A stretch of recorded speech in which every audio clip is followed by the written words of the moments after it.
memang sekilas berwarna putih seolah-olah ini merupakan bahan dari cor.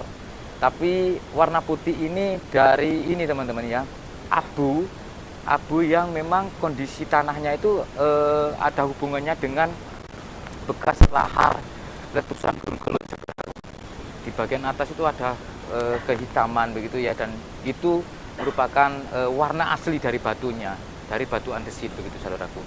Coba kita zoom sedikit demi sedikit untuk melihat karya dari leluhur Nusantara ini saudaraku, yang diduga sudah berumur 1000 tahun yang lalu. Bahkan tidak sedikit warga menyebutnya ini ada hubungannya dengan kerajaan Kadiri dan Singosari, dan terciptanya bendera merah putih itu diawali dari sini saudaraku. Nah, seperti yang diceritakan di Prasasti Kudadu, bagaimana para prajurit Kadiri pada waktu itu dengan mengibarkan bendera merah putih mengejar Raden Wijaya beserta pasukannya, beserta pengikutnya.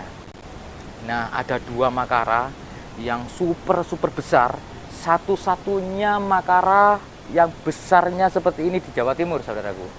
Dan bahkan dari beberapa literasi yang saya baca, untuk atau luas dari wilayah peninggalan ini ya, itu melebihi dari Borobudur. Jadi ini berada di desa Nagan, dan ada struktur yang serupa, yang in situ, keterkaitan dengan tempat ini di desa Sumanding kalau nggak salah ya. Jadi ini desa Adan-Adan, terus ada struktur desa Sumanding yang jarak di sini tuh kurang lebih setengah kilometer saudaraku. Dan kita coba bergeser sedikit demi sedikit. Selain juga ada makara yang luar biasa, 2 makara, dan di sini terdapat Arca Dwarapala. Di mana Arca Dwarapala ini sebagai penjaga dari pintu bangunan suci atau bangunan sakral pada waktu itu. Nah, di sini teman-teman. Jadi seperti ini ya, dan sama memang dibuat dari batu yang utuh. Kalau melihat dari besarnya begitu ya saudaraku ya, sangat besar sekali, dan dipastikan begitu untuk beratnya ini mungkin ya, ini sudah bertonton ini teman-teman. Dan ini bersandingan dengan makara yang ada di sebelah sana ya. Nah, dugaan sementara bangunan ini ada beberapa kendala begitu waktu proses pembangunannya, karena dengan faktor ataupun akibat dari letusan Gunung Kelut. Terus di sini juga merupakan saluran ataupun aliran dari lahar Gunung Kelut, sehingga ketika membangun mungkin ada bencana, terus berhenti dulu, dilanjutkan setelah semuanya terkendali ataupun kondusif, dilanjutkan kembali begitu saudaraku. Dan diduga memang masih belum selesai begitu ya, masih belum selesai.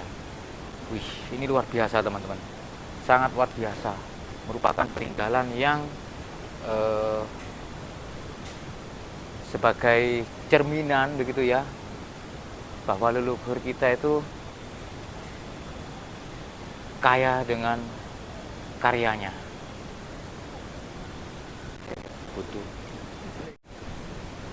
Coba kita zoom teman-teman untuk bentuk asli dari Arca Dwarapala ini. Nah, seperti ini saudaraku.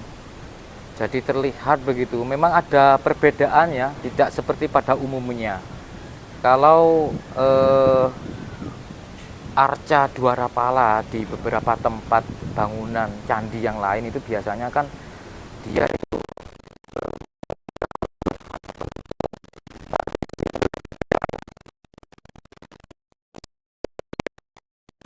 memegang semacam cemeti teman-teman, memegang semacam cemeti.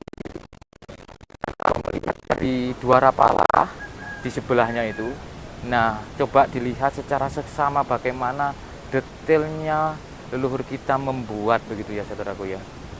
Itu penuh dengan ukiran yang sangat raya sekali saudaraku.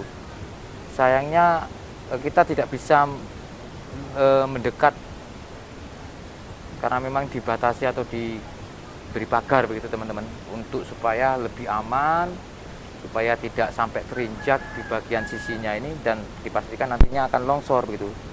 Dan di bagian bawah ini sepertinya nyumber ya, ada genangan air begitu ya, dan ini sepertinya nyumber. Kalau melihat ini kan beratap, sudah diberi tungkup begitu ya, tapi nyumber begitu teman-teman. Nah, coba dilihat untuk bagian maupun lapisan tanahnya itu. Jadi sebelum ditemukan itu ada terdiri dari 11 lapis tanah gitu ya. Tanah dari hasil lahar Gunung Kelut. Artinya memang pada waktu itu letusan Gunung Kelut itu super dahsyat teman-teman. Sehingga menjadikan banyak sekali candi-candi di sekitarnya itu tertimbun dan rusak begitu saudara. Kita coba lihat dari belakang ya. Di bagian belakang dari Makara ini ada pola-pola pelipit begitu ya, yang kemungkinan ini akan tersambung dengan batu yang lain begitu ya, ngunci dengan batu yang lain begitu ya. Coba agak geser sedikit dan kita lihat lebih dekat.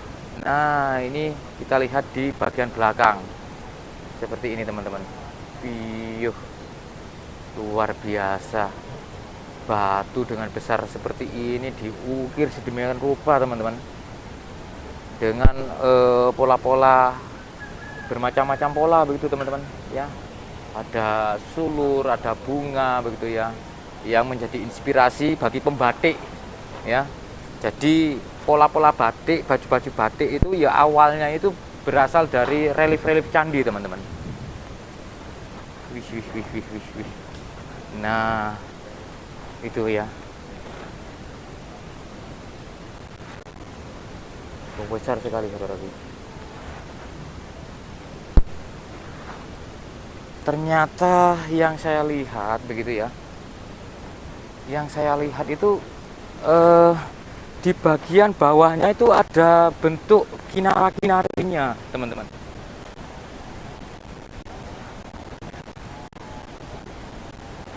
Nah, itu teman-teman, itu kinara-kinari atau singa ya. Sayangnya saya tidak begitu jelas untuk lihatnya ya.